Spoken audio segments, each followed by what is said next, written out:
এই রিজনিংটি 90% স্টুডেন্টই ভুল করে। এখানে ওয়াই স্কোয়ারের সঙ্গে 4-এর যে সম্পর্কটা রয়েছে, ভি স্কোয়ারের সঙ্গে কোশ্চেন মার্কের সম্পর্কটা রয়েছে। এটি এসএসসি 2015 সহ বিভিন্ন পরীক্ষায় এসছে।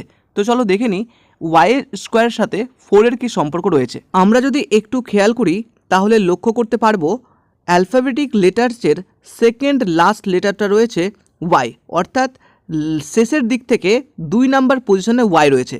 এই 2 নাম্বারকে অর্থাৎ এই 2-এ যদি স্কোয়ার করি তাহলেই কিন্তু আমরা এখানে 4 পেয়ে যাচ্ছি।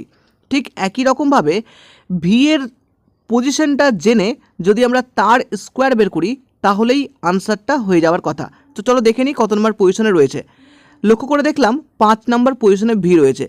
এই 5কে স্কোয়ার করতে গেলে আমরা 25 পাচ্ছি, আর এই 25 কিন্তু আমাদের কোশ্চেনের যে অপশান বি রয়েছে সেখানে রয়েছে, তাহলে 25 এখানে সঠিক আনসার। এইরকমই ট্রিক্স পেতে